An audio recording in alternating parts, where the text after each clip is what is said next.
Assalamualaikum dan salam sejahtera.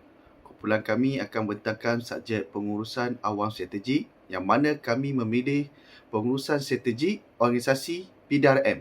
Saya Muhammad Mazuki Shanif, nombor metrik 268180. Baik, pendahuluan. Strategi ada di mana-mana dalam kerajaan dan banyak pendekatan yang terikat dengan strategi seperti perancangan dan pengurusan strategi adalah sebahagian daripada kotak alat standard pengurus awam dan pengubal dasar.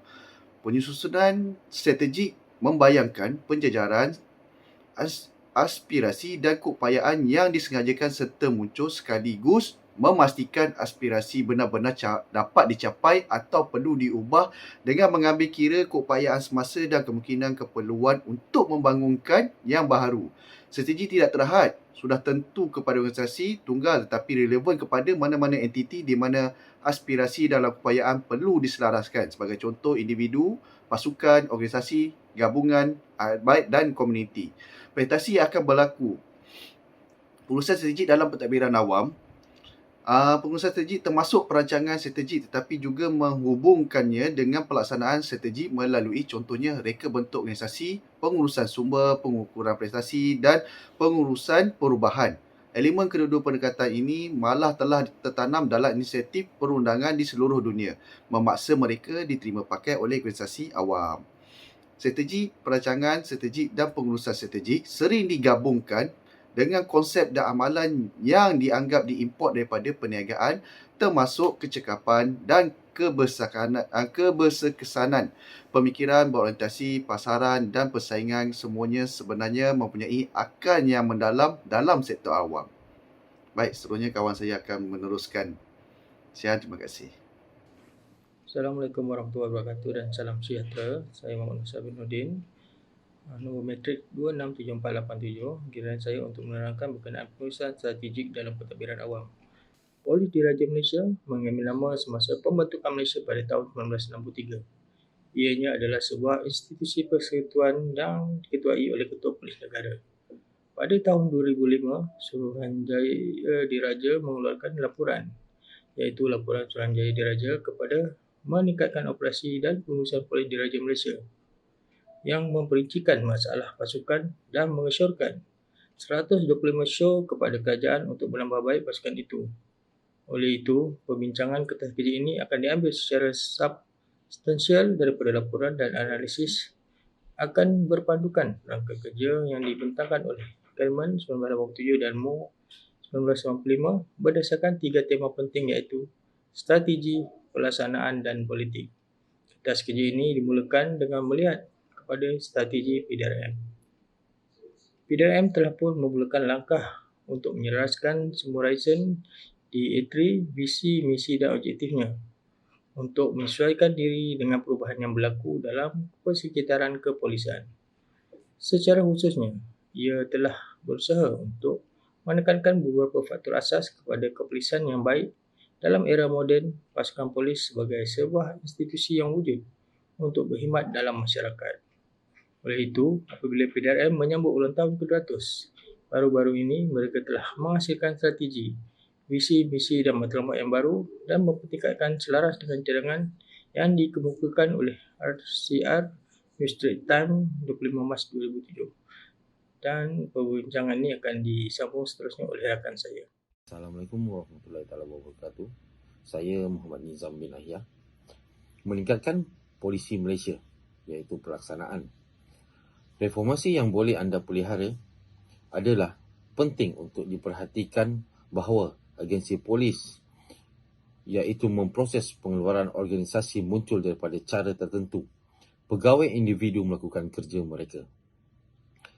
Kapasiti boleh dicapai daripada prestasi yang baik daripada kaki tangannya dan cara mereka bentuk pekerjaan yang dilakukan oleh organisasi. Secara mudahnya, menekankan kepentingan pengurusan sumber manusia yakni HRM dan reka bentuk kerja iaitu Standard Operating. Pengurusan sumber manusia. Antara isu-isu yang telah diketengahkan oleh RCR berkaitan kelemahan pengurusan sumber manusia dalam PDRM adalah kekurangan dan pengambilan yang telah menghalang mereka untuk mengambil orang yang sesuai. dengan kemahiran yang betul dan ketiadaan modal berasaskan kompetensi untuk HRD yang telah menyumbang.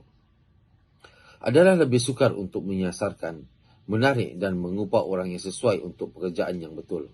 Untuk menyesuaikan latihan, pembangunan, kemahiran dan pembangunan kerjaya agar sesuai dengan profil kecekapan dan kaki tangan yang berbeza.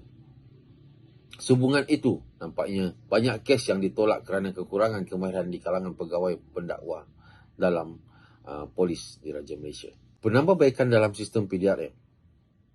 Pengurusan sumber manusia sesungguhnya sumber terpenting yang dimiliki oleh agensi polis di Raja Malaysia ialah kaki tangannya. Sistem kaki tangan PDRM harus menjadi perhatian utama penambahbaikan. Bahan-bahan pembaharuan adalah agak serupa. Setiap agensi berusaha untuk membuat perubahan dalam pengambilan. Sistem latihan dan penilaian kaki tangan dan kenaikan pangkat haruslah diteruskan dan ditambah baik. Saya Avidesh Anak Sikaya, nombor matriks 267448. Saya ingin menyambung presentation yang sahabat saya tadi dah huraikan berkenaan dengan penambahbaikan dalam sistem PDRM. Yang mana pada mulanya PDRM harus memberi lebih perhatian dalam proses pemilihan kaki tangannya, iaitu ramai pakar HRM bersetuju bahawa keputusan pemilihan adalah bahagian terpenting dalam HRM yang berjaya, iaitu latihan formal dan tidak formal juga penting. Memetik kata-kata Kelman 1987, 1952 mengenai perkara ini, latihan ialah bukan saja tentang nut dan box kerja, tentang sikap dan orientasi juga tentang bagaimana seorang pegawai polis yang baik. Dan ianya juga harus memastikan pematuhan, memandangkan sifat tugas polis nampaknya dipenuhi dengan kuasa yang sangat besar untuk memastikan perlindungan hak rakyat termasuk keselamatan nyawa dan harta benda. Dan juga SOP mewujudkan kapasiti organisasi dalam memberitahu ahli organisasi bagaimana untuk bertindak balas dengan situasi tertentu. Ini yang amat penting bagi pasukan polis yang bekerja dalam keadaan yang jauh dari ideal. Sekali lagi, situasi dalam PDRM nampaknya menunjukkan bahawa ketidakpatuhan SOP berterusan di semua peringkat. Lebih penting lagi, terdapat sedikit penyeliaan terhadap pegawai dan kaki tangan bawahan kerana sistem penyeliaan yang kurang dikuatkuasakan. Sememangnya ini adalah menyebabkan RC mencadangkan salah satu cadangan utama yang paling penting untuk memastikan bahawa doktrin, undang-undang, peraturan dan prosedur dipenuhi dan dilaksanakan. Dalam hal ini, Report on Oxford Policing Policy Forum 2006 menegaskan bahawa dalam iklim politik yang dicirikan oleh kemerosotan, kepercayaan dalam proses politik yang mana mengakibatkan hilangnya rasa hormat terhadap pejabat awam dan meningkatkan dalam jangkaan awam, mewujudkan sebuah badan kebangsaan dan luar dan bebas yang menyentuh dengan isu siasatan dakwaan salah laku polis mesti dilihat sebagai penting untuk meminta pertanggungjawaban polis dan untuk menangani salah laku polis. Itu saja. Sekian, terima kasih. Assalamualaikum warahmatullahi wabarakatuh. Nama saya Farid Noor. Kesimpulan dalam pengurusan strategik PDRM tidak dinafikan dalam kes PDRM.